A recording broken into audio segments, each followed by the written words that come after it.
ওই সার্জিস, হাসনাত, এদেরকে আমরা বাজে কথা বলি, কিন্তু ওদেরকে ব্যবহার করেনি, ওদের কাছে যায়নি। আপনি ওদের সাক্ষাৎকার নেন, ওরা যদি বলে দেয় অনেক মানুষের কাপড় চোপড় থাকবে না। এই রাজনৈতিক অঙ্গনের এমন কোনো বড় মানুষ নাই একটা ওদের দ্বারা টেলিফোন করিয়ে, ওদের দ্বারা একটা কন্ট্রাক্টারি নেওয়ার জন্য, এই যে সমাজের মুখোশধারী এমন কোনো লোক নাই ওদের কাছে যায়নি। বড় বড় ব্যবসায়ী থেকে শুরু করে সবকিছু। কই আমার কাছে তো, আমি তো যাইনি সেখানে, যার জন্য এই যে আমি কথা বলতে পারছি। ওদের বিরুদ্ধে বড় বড় লোকগুলো যারা সমাজের, তারা কেন কথা বলতে পারছে না? হুম। কেউ কথা বলতে পারছে না। এর কারণ হলো ওদের ওই সময়গুলোতে নিজেদের নীতি নৈতিকতা বিসর্জন দিয়ে ওদের জুতা টানছে, ওদের পা ধরেছে, ওদের মাথায় করে নিয়েছে। ওরা বলছে ওরা লিডার সমস্ত কিছু। তো এই কাজগুলো তো আমাদের সমাজে সব লোক করেছে। আবার এই যে দেখুন তারেক রহমান সাহেব আসছে, আসার সঙ্গে সঙ্গে দল বেঁধে, এই যে চাটার দল কিভাবে তার কাছে সেভাবে যাচ্ছে কোনো জায়গাতে, এটা তো আমাদের একটা ন্যাশনাল ক্যারেক্টারিস্টিক হয়ে গেছে। শেখ হাসিনার জামানাতে আপনি তো সাংবাদিকতা করেছেন, গণভবনে যে মেলা মিলতো, একটু দেখার মতো বলেন তো, এগুলো দেখলে মেজাজ গরম হয়ে যায়। তো সেই মেলাতে আবার মেলানোর জন্য সবাই মানে নাচানাচি করছে, পোশাক পরে বসে আছে, খালি ডাক কখন থেকে পড়বে। বুঝতে পারছেন হুম। ঘটনা? কিন্তু সমস্যা হলো আগে যারা মেলা মিলিয়েছে, পাত্রপাত্রী ছিল, যাত্রা দলের নায়ক নায়িকা ছিল, তাদের মোটামুটি একটু ট্রেন আপ ছিল, ডায়ালগ মুখস্থ ছিল। এখন যারা আসছে তারা তো একেবারে কি বলবো, হিরো আলমের শিষ্য। অভিনয় করার জন্য হিরো আলমের শিষ্য হওয়ার যোগ্যতা নাই এদের। যদি গানের শিল্পী ধরেন, আর মাহফুজ সাহেবের মানে শিষ্য হওয়ার উপযুক্ত এরা না, এটিএনের মাহফুজ সাহেবের শিষ্য হওয়ার উপযুক্ত না। এই লোকগুলো এখন যারা ক্ষমতায় আসবে তাদের জন্য মঞ্চ সাজায় বসে আছে। তাই বুঝেন যে কত বড় একটা বিরক্ত তৈরি হবে আগামীতে। তো তারেক রহমান এখনো খুব বেশি বক্তব্য দেন নাই, মানে নিউজ করার মতো ওনার বক্তব্য এখনো আসেনি, কর্মসূচিগুলোই এসছে। তো আপনি বলছেন যে এখন তাকে নিয়ে যে জয় জয়কার চলছে, খুব দ্রুতই তার জনপ্রিয়তায় ভাটা পড়বে, কেন বলছেন সেটি? না, মূল ব্যাপার হলো যে জনপ্রিয়তায় ভাটা পড়বে না। মূল ব্যাপার হলো আমাদের দেশের come to the reality, who is I am. আমি একজন মানুষ, আমার একটা নির্দিষ্ট বয়স আছে, আমার একটা পরিচয় আছে। আর আমি এর সাথে কিছু কিছু যুক্ত হয়েছে। আমি যখন টক শোতে যাই, এই আপনার অনুষ্ঠানে আসছি, এরকম অবস্থা দৃষ্টে মানুষ মনে করে যে আমি না জানি হাতি হয়ে গেছি। এখন এখানে শহীদ প্রেসিডেন্ট জিয়াউর রহমান সাহেবের ছেলে তারেক রহমান সাহেব লন্ডনে 17 বছর ছিলেন। বাংলাদেশের সব লোক তার বিরুদ্ধে, এই যে এখন যারা গেছে গালাগালি করেছে, এখন যারাই করছে, কেউ তাকে খোঁজ নেয় নাই, তার সংসারটা কিভাবে চলে কেউ কখনো খোঁজ নেয় নাই। এখন হঠাৎ করে সেই লোকগুলো যদি তারেক রহমান সাহেবকে হিমালয়ের উপরে উঠিয়ে বিরাট কিছু বানিয়ে দেয়, তাহলে তো এটা তারেক রহমান সাহেবের জন্য একটা ডেঞ্জারাস জিনিস না? এখন আমাকে সব মানুষ বললো যে স্যার রনি সাহেব, আপনার ভিতরে একটা অলৌকিক ক্ষমতা আছে, আপনাকে গিয়ে শুধু হিমালয়ের উপরে ছেড়ে দিলে আপনি দেখবেন একেবারে ঈগল পাখির মতো দুটো পাখা বের হয়ে আপনি উড়তে পারবেন, আমার মরা ছাড়া তো কোনো উপায় নেই। তো এই লোকগুলো তো মানুষের পাহাড়ে উঠাচ্ছে, এইগুলো একটা। 2 নম্বরে, আমাদের দেশ একটা জানাজা প্রিয় দেশ।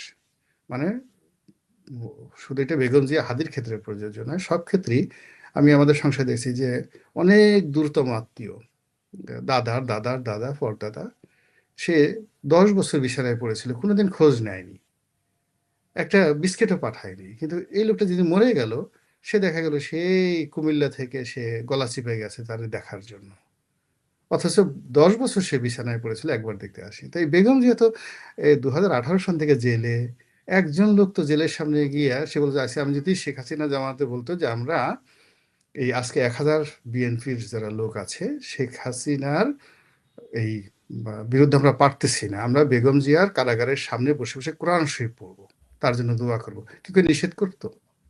কেউ করছে বলেন তো? এই যে আহমদুল্লাহ আজাহারি তার লাশ মানে কাঁধে নেওয়ার জন্য ওখানে দৌড়ে গেছে, মামুনুল হক, তারা যদি বলতো যে ঠিক আছে আমরা যে মাহফিল হয়েছে এই মাহফিলে, আমাদের তো প্রতিদিনই মানে অনেক মাহফিল, আমরা একটা মাহফিলে বেগম জিয়ার জন্য দোয়া করব, এরা তো দোয়াই করে নাই, এরা লাশ করতে গেছে।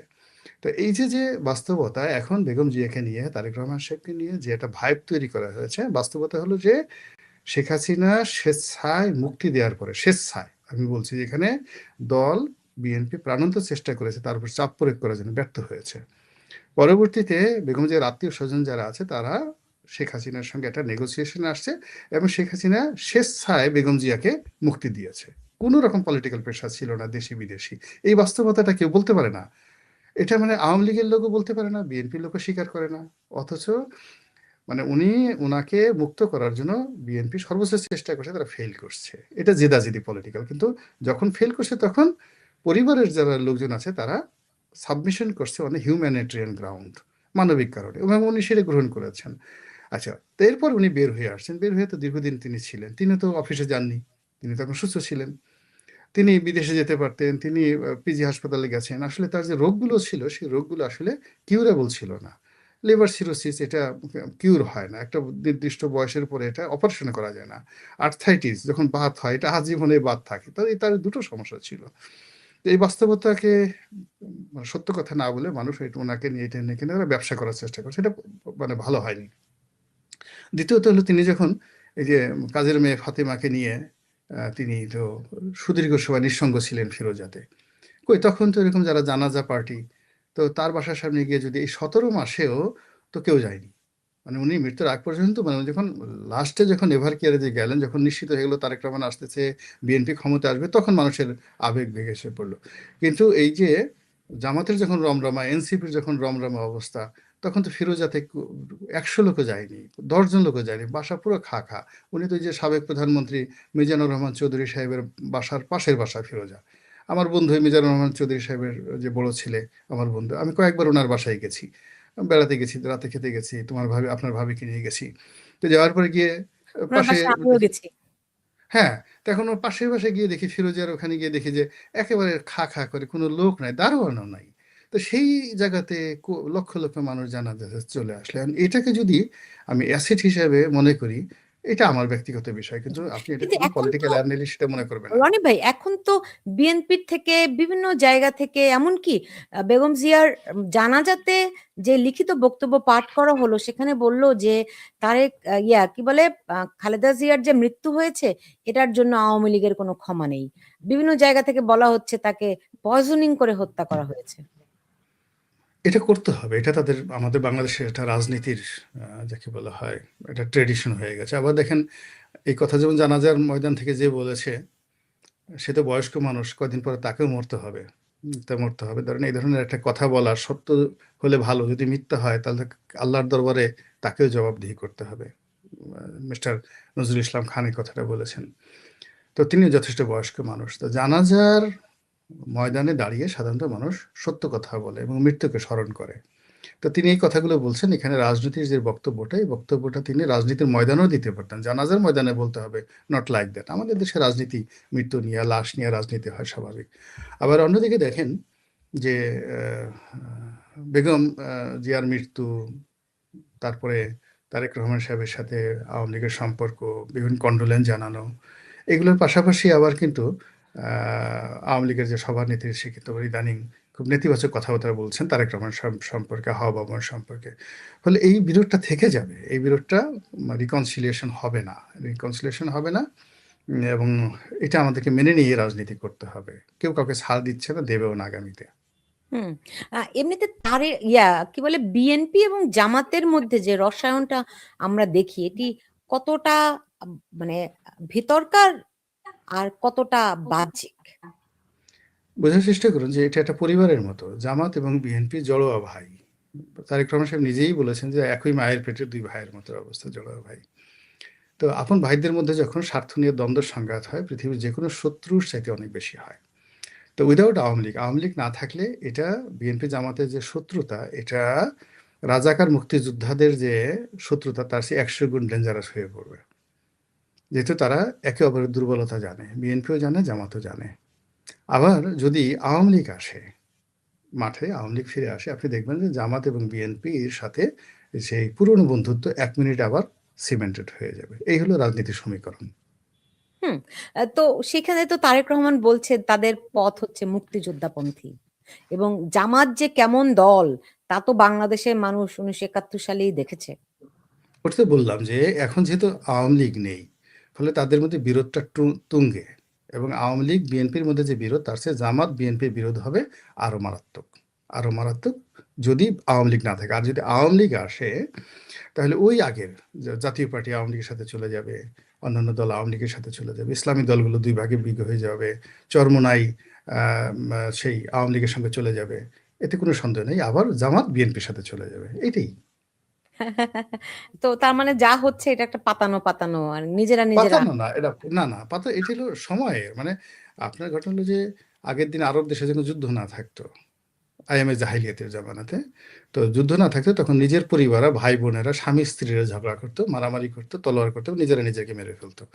এটা হলো রাজনীতির কলহ বিবাদ। তো এখন এই যে কলহ বিবাদগুলো হচ্ছে এটা হলো কোর্স অফ অ্যাকশন।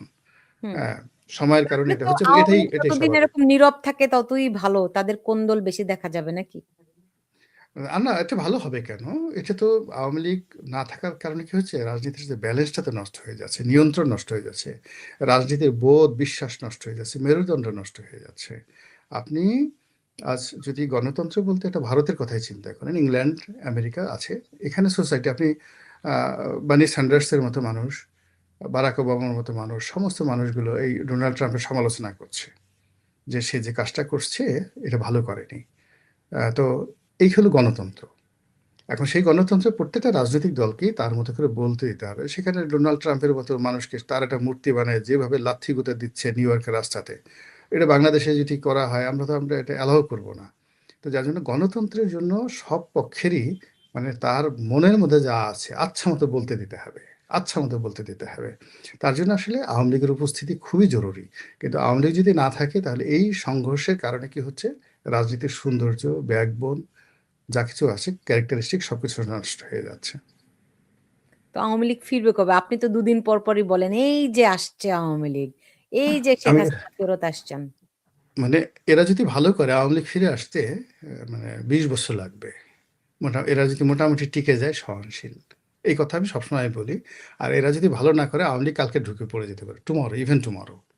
তা এইটাই মানে মানুষ করে কি যে এটা নিতে পারে না। মানে আমি যেভাবে এই যে আপনাকে সংক্ষেপে বললাম যে আওয়ামী মানে বর্তমান ইউনূস সরকার বা বর্তমানে যে আগামীতে যে ইলেকশন আসবে সবকিছু যদি স্বাভাবিকভাবে চলে, আওয়ামী লীগের রিহ্যাবিলিট হতে মিনিমাম ২ যুগ লাগবে। 20 ইয়ার্স লাগবে। আদারওয়াইজ রাজনীতি করতে পারবে না। ক্ষমতা তো দূরের কথা। সমাজে দাঁড়াতেই পারবে না। আর যদি এরা ব্যর্থ হয় তাহলে মেবি টুমরো।